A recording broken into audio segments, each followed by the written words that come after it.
When I look at the Trump Nelk Boys thing or with Lex Friedman or whatever, he's lying out of his ass and misstating facts and figures and nobody's fact checking it, but it doesn't matter. He hung out. It was primarily unscripted, and it just seems like a better group to be a part of than the one that Kamala Harris was offering. David Pakman joins Chris Cuomo on his show to talk about what went right for Trump and MAGA and what went wrong for the Democrats during the election. It's a bit of a throwback. They basically debate about perception versus reality. Let's look at these clips and I'll give my thoughts on it afterwards. But remember, that's all secondary to economic realities. And where the Democrats have lost traction, and this is a really interesting challenge for your generation of, let's say, of thought leaders, okay, is you guys don't come from the campaign experience. Most of you don't even come from the reporting experience. So you are in the ideas business. And the reality of politics is persuasion based on practicality. So people don't give a shit how good Trump is with Theo Von if they can't pay their rent.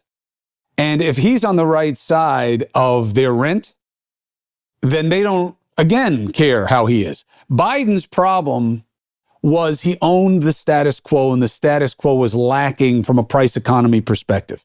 Now, there were plenty of reasons. Let me ask about that, though, Chris. Go ahead. Because I think I agree that the perception of the economy hurt Biden. Yes. But let's start not with the perception. Let's start with the reality. Which economic metrics would you point to say that under Biden, things were not good? Rate of inflation. That became the metric. Down to 2.9% by the end of Biden's presidency. Right, but what does that mean? That the rate of increase in prices had slowed. Yes.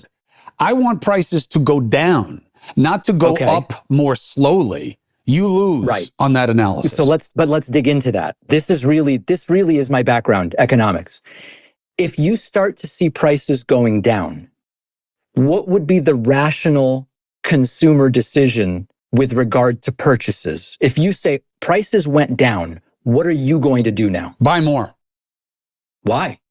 Because prices are lower and I'm a consumer. But if you expect prices to continue down, the rational economic actor would say, I'll wait till things are even cheaper. Not in America. But I agree with you. In terms of an indifference curve, yes. But in terms of what we do, remember, there's something you have to build into this that isn't semantics, and I'm not just playing one finance background to another, is Americans overspend more than any other developed culture. Our reliance on credit is crazy. So most people, you're right, David Pakman's right. When prices go down, you stay on the sidelines and you wait, and the trend is your friend. But in America, they buy themselves all the way down and they buy themselves all the way up because they're borrowing most of the time that they're doing it. And that's why they're so price sensitive. The point I'm trying to make, Chris, is in a country like the United States, and with an economy as mature as ours, to see raw price reductions, you only really see it when the economy is in disastrous shape. Cuomo started there with a couple jabs talking about, you guys don't come from a reporting background, only ideas. Ideas like what? Economics? Cuomo, you was only on CNN because of your daddy's name, not because you earned anything. The only way people work as talking heads for CNN, MSNBC, and Fox News is if they have a lifetime of history showing that they'll never rock the boat. If you want to learn more about that, look up manufacturing consent. These organizations only hire people that play ball.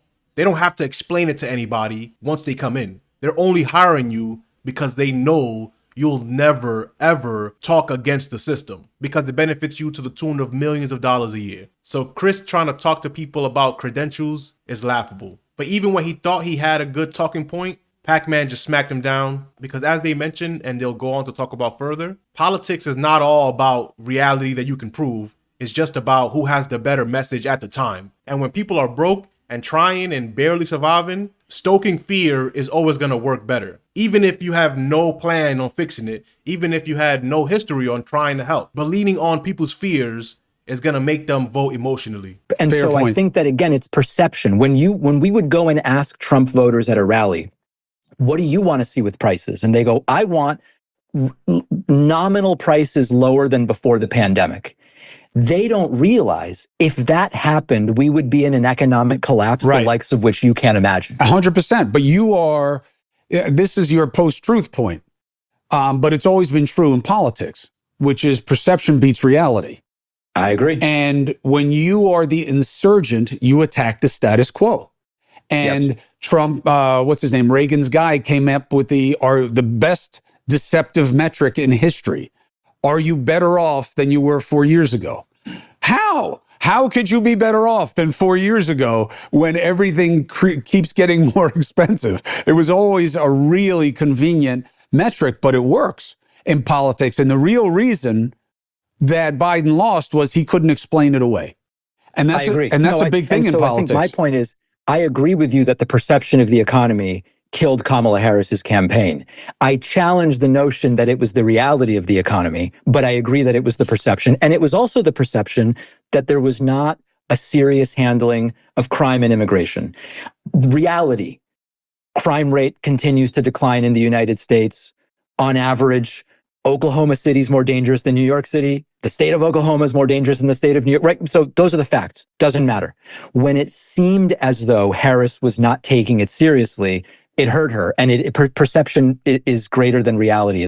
Which is crazy because it is safer now than the last 30 years in this country. But because the news now is 24/7, you can always find bad news. And if you don't believe me, turn on any news channel. It's literally just, here's what happened bad around you. And even if it's not necessarily directly around you, they'll rather talk about someone dying in the next city over than something good happening in your town or in your city. Because they have to find those points that make people want to click and stay tuned, which is usually disaster. So they're always looking for the worst thing to happen around you. So that mixed with politicians and quote unquote influencers who don't really interact with regular people every day. They only interact with other streamers and YouTubers and podcasters, all working together to stoke fear. Eventually people are going to believe it. Propaganda still happens because it works. If everyone's on the same message, oh my goodness, you should be scared. Oh my goodness, San Francisco, New York, Detroit, Chicago, even if nothing actually terrible has happened in your town for 10 years, you're going to be like, what about the Haitians eating dogs? Have you seen that? Have you ever heard of that before or after? No, but it doesn't matter. Who cares about that? I'm seeing it on the news. Is that not enough? What do you mean you're seeing it on the news?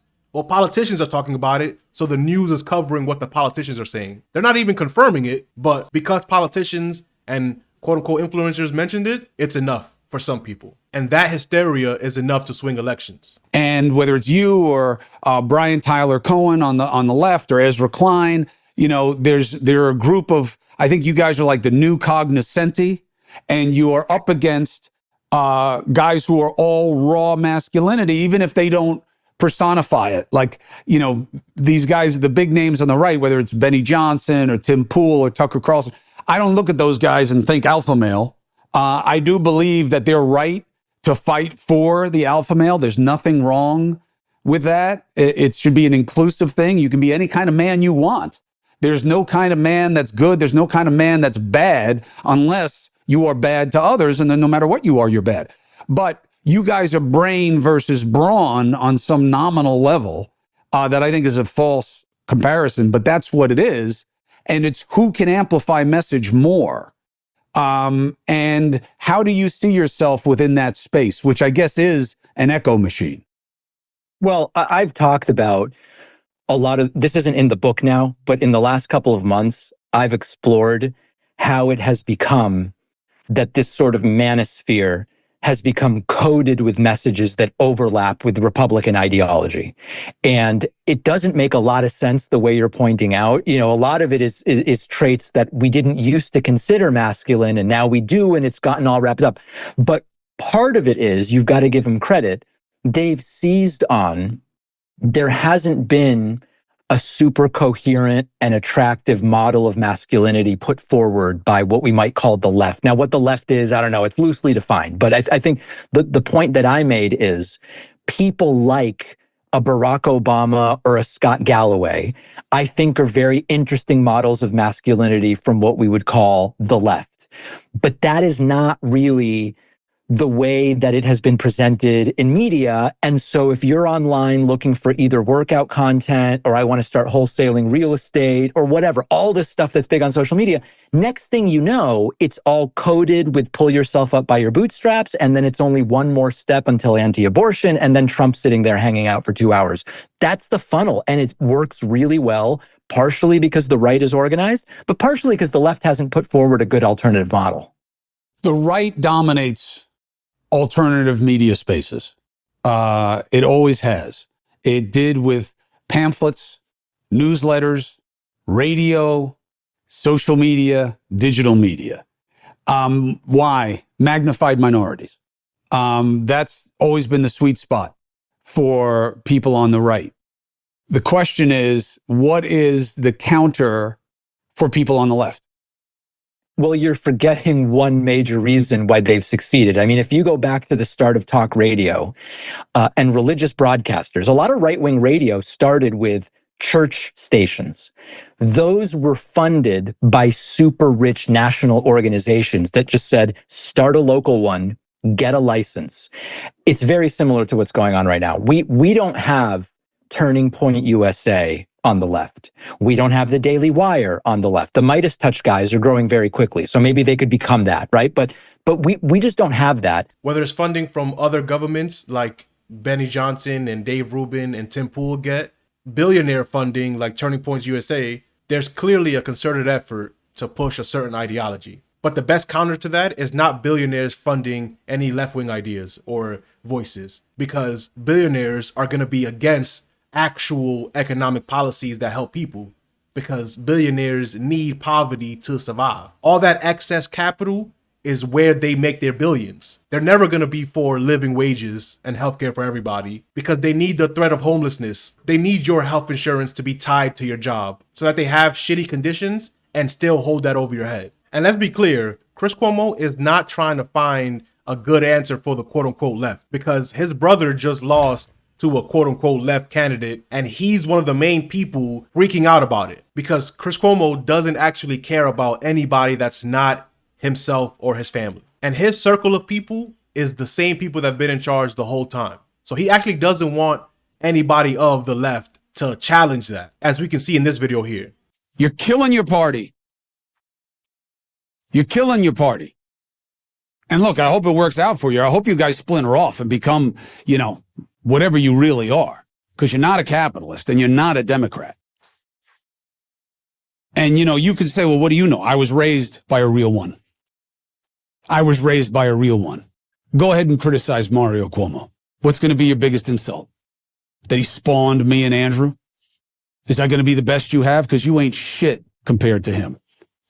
Not in terms of intelligence, not in terms of success, not in terms of pedigree, not in terms of philosophy, not in terms of mission, not in terms of eloquence, not in terms of charisma, not in terms of anything. Certainly not electability. You are killing your party because you are not a real one. Because you're doing what's good for you in a vacuum with your little social media following. You're no different than a pod bro. And you're killing your party. And Democrats better wake the fuck up and realize that you're better than this. So him talking to Pakman about who's going to be the one to stand up for the left and speak for the left is all empty. He actually doesn't even want that. It's all smoke and mirrors with people like this. So when there is a left candidate, elite industry insider folks like Cuomo will attack them with all their might. So Kamala had to run as an industry insider elite, knowing that has no real support, because people like Cuomo in the media would attack her for being things for like Medicare for all, which she was against, ending wars, which she was against, and anything outside of the respectability industry politics. But if you made it this far, you might as well like the video and subscribe to the channel. Peace.